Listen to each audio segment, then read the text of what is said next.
아주 오래전 난 사람들한테 잘 알려지지 않은 산길을 따라 여행을 떠났다. 그곳은 알프스의 높은 곳에 있는 오래된 마을로 아래로 내려가면 프로방스가 나왔다.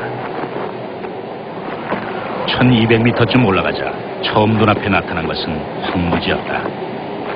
땅은 메마르고 야생 라벤더뿐 그곳은 아무것도 자라고 있지 않았다. 난 그 널따란 황무지를 가로질러 걸어갔다. 그렇게 3일을 걷고 나자 말할 수 없이 쓸쓸하고 황량한 경치가 눈앞에 펼쳐졌다. 난 사람들이 떠나버린 마을에 천막을 쳤다. 준비해온 물은 어제 다 떨어졌다. 물을 찾아야 했다. 버려진 채 뜯겨진 벌통같이 보이는 쓰러져가는 집들이긴 하지만 근처에 샘터나 어쩌면 우물이 있을지도 몰랐다.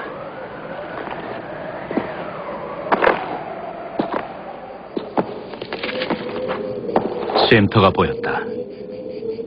그러나 말라 있었다. 비바람에 지붕마저 날아간 67채의 집들과 종탑이 무너져 내린 조그마한 예배당이 사람 사는 여느 마을처럼 옹기종기 들어서 있었다. 하지만 아무도 없었다. 구름 한 점 없이 맑은 초여름 날씨였다. 그러나 버려진 이 산속 마을엔 바람이 사납게 쌩쌩 불고 있었다. 바람은 뼈대만 남은 집들 사이를 먹이를 먹다 빼앗긴 짐승처럼 으르렁거리며 불고 있었다. 난 천막을 걷어야 했다.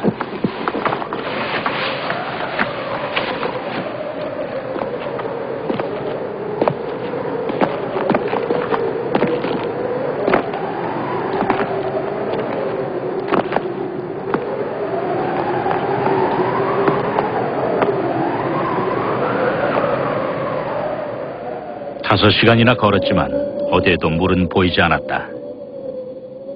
아니, 있을 것 같은 흔적조차 보이지 않았다. 어느 곳이나 모두 메말라 있었다. 여기도 라벤더만이 자라고 있었다.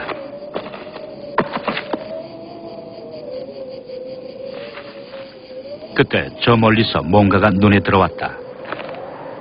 거무스름한 게 마치 나무 그루터기인 것 같았다. 어쨌든 난 그쪽을 향해 걸어갔다.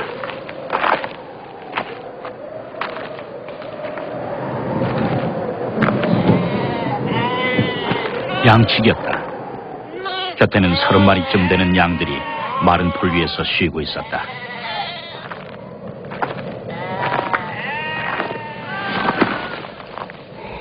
그는 내게 물통을 건네줬다. 그리고는 고온의 움푹한 골짜기에 있는 양들의 우리로 날 데려갔다. 그가 물을 길어 올렸다. 기가 막힌 맛이었다. 우물은 깊었다. 그는 엉성하나마 두레박을 매달아 놓고 있었다.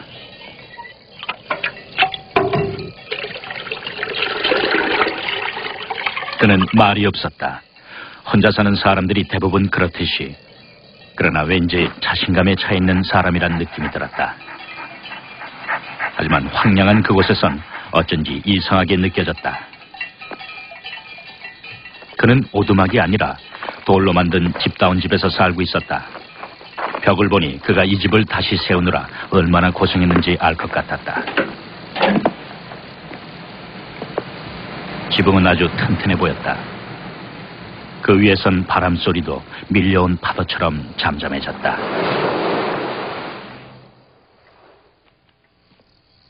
집안은 아주 깨끗했다. 엽총과 그릇들은 잘 닦여져 걸려 있었고 난로에선 수프가 끓고 있었다. 그는 말끔히 면도도 하고 있었다. 그의 옷은 단추 하나 달랑거리지 않았으며 기운 자국이 보이지 않을 정도로 꼼꼼하게 잘 꿰매져 있었다.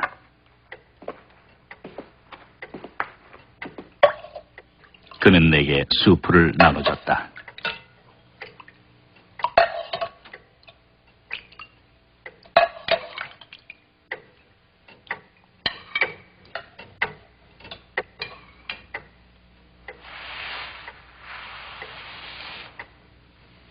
식사 후 난 그에게 담배를 권했다. 그는 피우지 않는다고 했다. 그의 개도 주인을 닮아 조용했다. 순하고 얌전했다.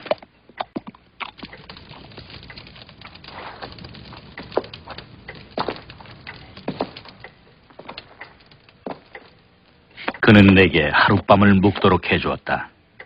가장 가까운 마을도 이틀이나 걸어가야 나온다고 했다. 그 지역에 드문드문 박혀있는 마을들의 사정에 대해 난 잘 알고 있었다. 길이 끊기면서 나타나는 하얀 참나무 숲속 여기저기에 4-5개쯤 되는 마을들이 산비탈 위로 흩어져 있었다. 마을 사람들은 수출 구워 먹고 살았다. 모두 가난했다. 여름이나 겨울이나 살을 내는 모진 추위는 견디기 힘든 것이었다. 게다가 고립감은 그들의 삶을 더욱 비참하게 만들었다. 탈출구는 없었다. 탈출코자 하는 욕망은 무서운 야망이 되었다. 남자들은 수출 구워 도시로 갔다가 집으로 돌아왔다. 착실하게 살던 이들도 끔찍한 현실 앞에 무너졌다. 여자들은 분노로 가득 차 있었다. 그들은 모든 것에 경쟁을 했다. 수출 파는 것에서 교회에 가는 일까지 좋은 일이든 나쁜 일이든 더 잘하기 위해 칭찬이든 비난이든 더 받기 위해 서로 끊임없이 싸웠다. 게다가 늘 바람이 불었다. 바람은 사람들의 정신을 갉아먹었다. 자살하는 사람들, 미쳐서 살인을 저지르는 이들이 전염병처럼 번졌다.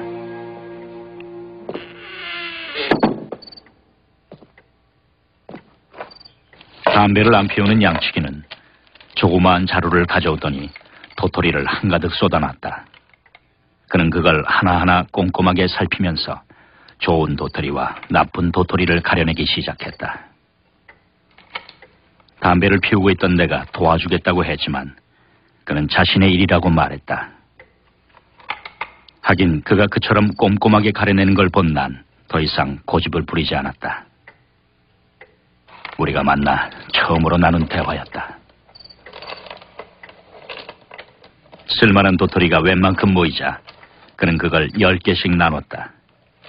그러면서 다시 그 도토리들을 눈앞에 들어 살펴보면서 너무 작거나 흠이 난 것들을 또 가려냈다. 그렇게 가려낸 좋은 도토리들이 100개쯤 모이자 그는 일을 멈췄다. 우린 잠자리에 들었다. 그와 함께 있는 것만으로도 평화로웠다. 이튿날 아침 난 하루 더 그의 집에 머물러도 괜찮겠냐고 물었다. 그는 당연하다는 듯 받아들였다. 아니, 오히려 어떤 일에도 결코 방해받지 않는 것 같아 보였다. 사실 난 하루 더 쉬어야 할 정도로 지쳐있지 않았다. 하지만 난 그에 대해 호기심이 생겼다. 그는 우리에서 양떼를 몰고 나와 목초지로 데리고 갔다. 떠나기 전 그는 어제 꼼꼼히 골라낸 도토리가 든 주머니를 물이 든 양동이에 푹 담갔다. 그의 지팡이가 눈에 띄었다. 두께가 내 엄지만한 쇠막대기로 길이는 내 어깨쯤 되어 보였다.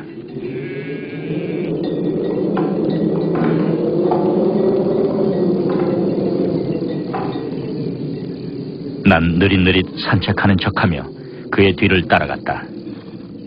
그와 일직선으로 한참 떨어져 걸어갔다. 목초지는 골짜기 아래에 있었다. 그는 양떼를 개한테 맡기고 내가 서 있는 언덕 쪽으로 올라왔다. 날 야단치러 오는 줄 알았다. 그게 아니었다. 그가 가는 길에 내가 서 있었던 것뿐이었다. 함께 가겠냐고 물었다. 봉우리 쪽으로 한참 더 올라가는 곳이었다. 목적지에 다다르자 그는 쇠지팡이로 땅을 꾹꾹 찔렀다. 구멍이 파이자 도토리를 넣곤 다시 구멍을 메웠다.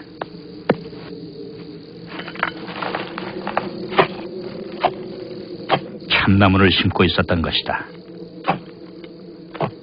난 그의 땅이냐고 물었다. 아니라고 했다. 주인을 아느냐고 물었다. 모른다고 했다. 아마도 공유지거나 주인이 있는데 그냥 버려두고 있는 땅인 것 같다고 했다. 그는 그런데 무관심했다. 그는 도토리 배가를 하나하나 정성스럽게 심어나갔다.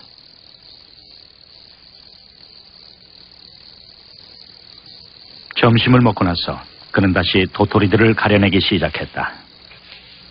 아무래도 내가 끈질기게 물었었나 보다. 그가 대답해 주었다. 지난 3년간 그는 이 아무도 살지 않는 땅에 나무를 심어왔다고 했다. 10만 그루를 심었다고 했다. 그 10만 그루 중에서 2만 그루가 싹을 틔웠다. 하지만 그 2만 그루 중 절반은 다람쥐에게 갉혀 먹히거나 프로방스 특유의 환경 때문에 잃게 될 거라고 했다. 그렇다면 앞으로 1만 그루의 참나무들이 자라나게 될 것이었다. 그 황무지에서 말이다.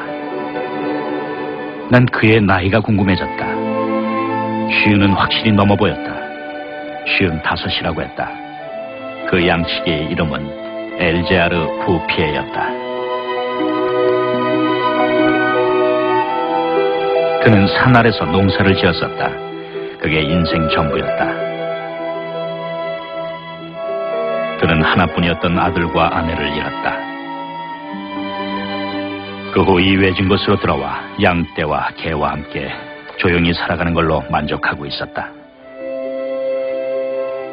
그는 나무가 없어 땅이 죽어가고 있는 것이라고 했다. 그리곤 달리 할 일도 없어서 자신이 이 땅을 살려내보기로 결심했다고 말했다. 미래에 대한 젊은이다운 자기중심적인 생각에서 난 이렇게 말했다.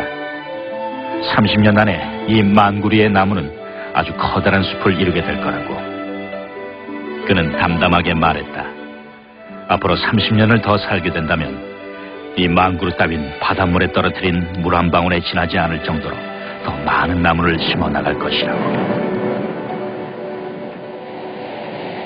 그는 진작에 너도 밤나무도 심어두었다. 그것은 벌써 한가득한 묘목장이 되어 있었다. 참으로 아름다웠다. 그는 또 자작나무를 심을 거라고 했다. 골짜기 아래쪽은 땅 위에 습기가 조금 남아있다는 것이다. 다음 날 우린 헤어졌다.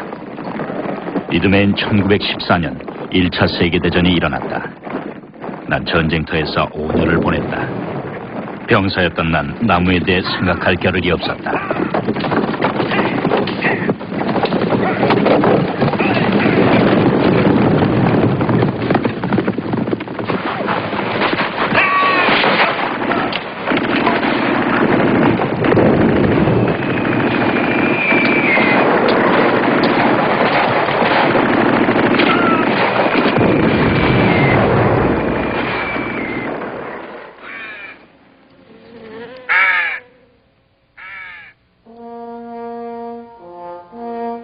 전쟁이 끝나자 난 얼마 안 되는 보상금에 매달려 살았다. 맑고 깨끗한 공기가 그리워 견딜 수가 없었다. 생각만 하고 있다가 어느 날 그 외지고 황량한 곳을 다시 찾아가 보았다. 그곳은 예전 그대로였다. 하지만 멀리 버려진 마을 건너 저 멀리 높은 산등성엔 융단처럼 덮고 있는 회색빛의 엷은 안개가 보였다. 어제부터 난 줄곧 나무를 심던 그 노인을 생각하고 있었다. 참나무 1만 그루라 상상해보았다. 엄청나게 큰 숲이 되었겠는걸. 지난 5년 동안 난 수많은 사람들이 죽는 걸 보아왔다. 엘제아르 부피에도 세상을 떠났을지 몰랐다. 하긴 20대 젊은이가 보기엔 50대란 할 일이라곤 죽는 일밖에 남지 않은 나이였으니까.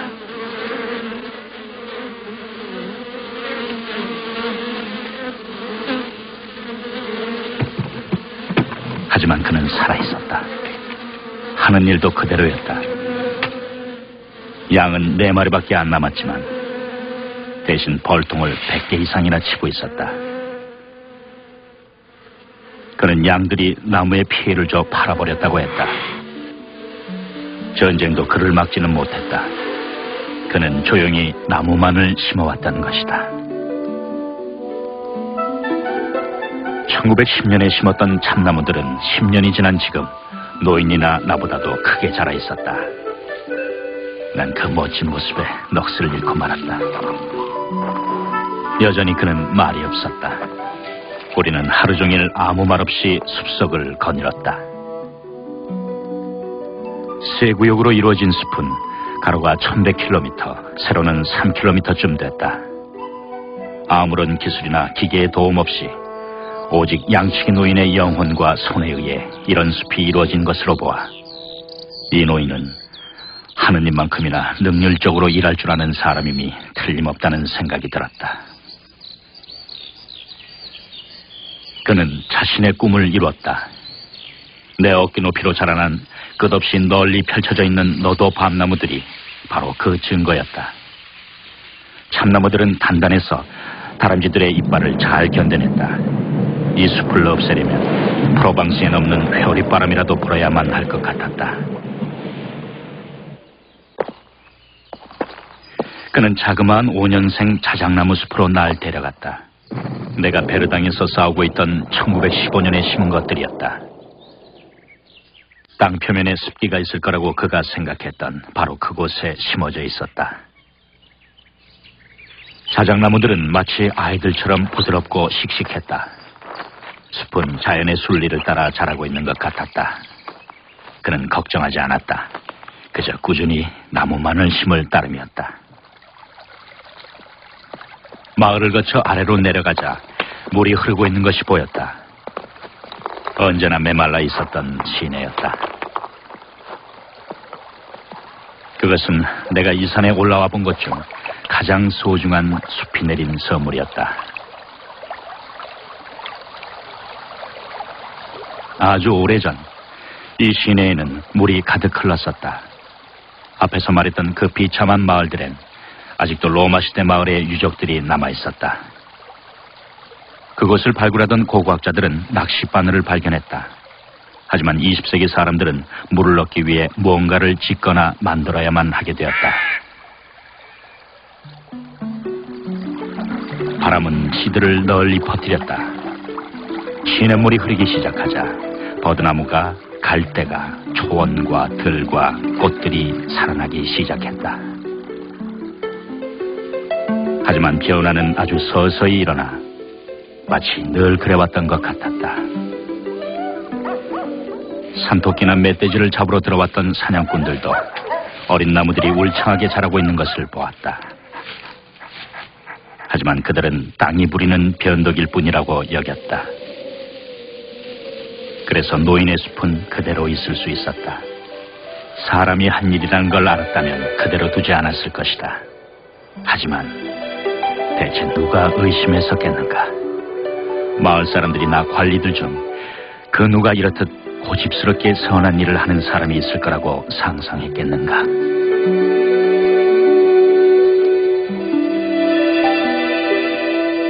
(1920년) 이래로 난 매년 거르지 않고 엘자르 보피에를 찾아갔다. 그는 지치는 법도 없이 꾸준히 나무를 심을 뿐이었다. 하느님은 그에게 이미 천국을 보여주셨던 게 틀림없었다. 난 그의 고통에 대해선 생각해보지 않았다. 틀림없이 그는 이런 숲을 이루기까지 수많은 어려움을 겪었을 것이다. 자신의 신념을 이루기 위해 수없이 절망감과 싸워야 했을 것이다. 우린 그가 완벽한 고독 속에서 일을 해왔다는 걸 알아야만 한다. 너무도 철저히 혼자여서 나중에 그는 결국 말하는 법을 잊어버리고 말았다. 아니, 아마도 필요조차 안 느꼈을 것이다. 1933년 삼림 감독관이 놀란 얼굴로 찾아왔다. 산에서 불을 피우면 안 된다는 명령이 내려왔다며 자연이 내린 숲을 해칠 것이기 때문이라고 했다. 아무것도 모르는 이 순진한 감독관은 숲이 스스로 생겨난 건 처음 봤다며 감탄했다.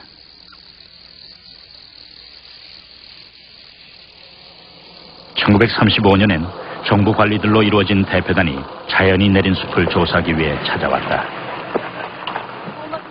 그들 중에는 삼림부 고위 관리들과 몇 명의 국회의원들, 그리고 전문가들도 있었다. 그들은 의논하고 또 의논했다. 결국 뭔가 조치를 취하기로 결정했다. 다행히도 한 가지 반가운 일만 빼곤 아무 일도 실행되지 않았다. 숲은 정부 관리 책임하에 들어가게 됐고 숲 굽는 일은 금지됐다. 어린 나무들이 내뿜는 건강한 기운과 아름다움에 넋을 잃었기 때문이었다. 숲은 국회의원들에게조차도 마법을 걸었던 것이다.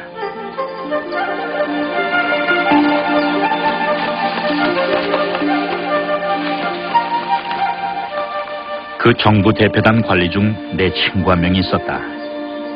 난 숲의 비밀에 대해 말해주었다.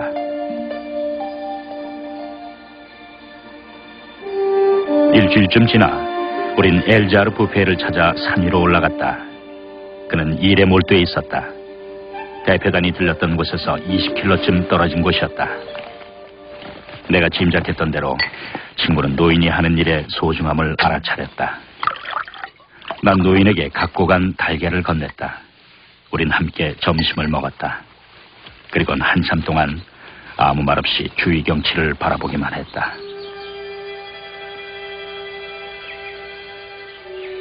언덕을 올라갔다. 그곳은 우리 키의 4배 정도로 자라난 나무들로 덮여 있었다. 1913년 당시 모습이 생각났다. 황무지였었다. 그러나 꾸준한 노동, 산 위의 맑은 공기, 소박한 생활, 무엇보다도 노인의 평온한 영혼 덕분에 그는 자신이 이루고자 했던 모든 걸 얻을 수 있었던 것이다. 그는 신이 내린 일꾼이었다. 얼마나 더 나무를 심을 계획인지 알 수 없었다. 숲을 떠나면서 친구는 그 땅에 가장 잘 맞는 나무 종류에 대해 가볍게 조언했다. 하지만 강요하진 않았다. 산을 내려오면서 그가 말했다. 노인이 나보다 훨씬 더 잘 알고 있더군. 줄곧 생각하고 있었던 듯 1시간쯤 후 그가 또 말했다. 그는 이 세상 누구보다도 잘 알고 있어. 인생을 행복하게 살 수 있는 방법을 말이야. 이 친구 덕분에 숲뿐만 아니라 엘자르 부페의 노인의 행복도 지켜질 수 있었다. 단 한 번 위험했던 적이 있었다. 1939년 2차 세계대전 때였다. 나무를 사용하는 자동차 기관 때문에 나무가 모자라게 되었다. 그러자 사람들은 참나무를 베어내기 시작했다. 하지만 숲이 깊어 운반이 불편하자 경제적으로 손해인 것이 드러났다. 사람들은 떠났다.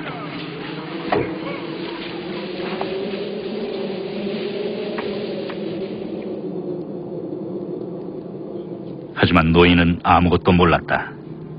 1914년에도 그랬다. 이번에도 전쟁이 아랑곳하지 않고 숲속에서 조용히 일할 뿐이었다.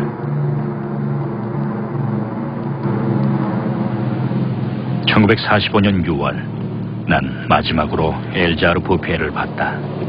그때 그의 나이 87이었다. 난 옛날엔 황무지였던 그곳을 다시 찾아 나섰다.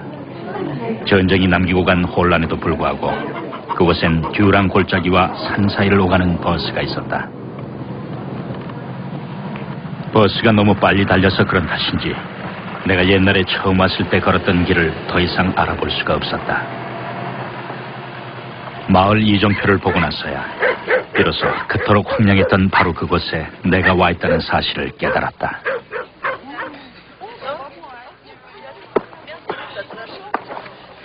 난 베르궁에서 버스를 내렸다. 1913년 당시 이 마을엔 집 12채, 사람 3명이 있었다. 그들은 서로를 미워하며 덫을 놓아 짐승을 잡아먹고 살았다. 희망이라고는 없는 삶이었다. 하지만 모든 것이 변해 있었다. 공기부터 달랐다. 그처럼 모질게 쌩쌩 불어대던 바람 대신 향기롭고 부드러운 산들바람이 날 맞았다. 물소리 같은 소리가 산봉우리 쪽에서 들려왔다. 숲속에서 나는 바람소리였다. 그런데 더욱 놀랍게도 진짜 물소리가 들려왔다. 물이 흘러내리도록 마을 사람들이 만들어 놓은 샘터였다. 그 곁엔 너무나도 감동스럽게도 보리수가 심어져 있는 게 보였다. 그건 마치 부활의 상징과도 같았다.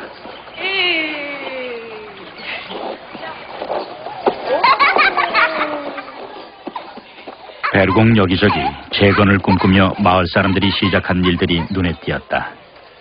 희망이 다시 살아난 것이었다. 잿더미는 치워지고 부서진 담들이 다시 지어지고 있었다. 새로 칠한 집들 주위엔 갖가지 야채와 꽃들이 골고루 가지런히 심어져 있는 정원들이 있었다.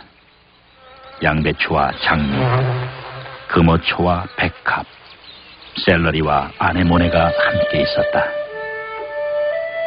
누구나 살기를 꿈꾸는 곳으로 변해 있었다. 여기서부터 난 걸어가기로 했다. 전쟁이 끝난 지 얼마 안 돼 산은 아직 활력을 되찾지 못했다. 하지만 죽어있던 산은 다시 살아나고 있었다. 산비탈 맨 아래쪽엔 호밀과 보리가 가득 자라고 있는 조그만 들판이 보였다. 산골짜기 사이론 파릇파릇한 풀밭이 보였다.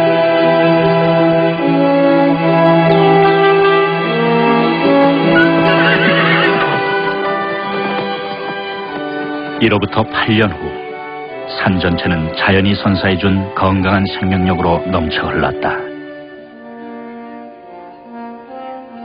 1913년에 보았던 무너진 직터 위엔 이제 깨끗한 농가들이 사이좋게 들어서 있었다. 모두들 행복하고 만족한 모습이었다. 고대로부터 내려온 샘들은 눈과 비를 잘 보존해준 숲 덕분에 다시 흘러내리기 시작했다. 단풍나무 숲 사이에선 샘에서 떨어져 내린 물이 융단처럼 깔린 박하잎들을 적시고 있었다. 마을은 천천히 다시 일어서고 있었다. 비싼 땅값 때문에 평야지대에서 옮겨온 사람들이 마을에 젊음과 활기, 모험심을 가져다 주었다. 거리마다 소박한 시골 생활의 맛을 알게 된 사람들의 건강하고 티없는 웃음소리가 가득했다.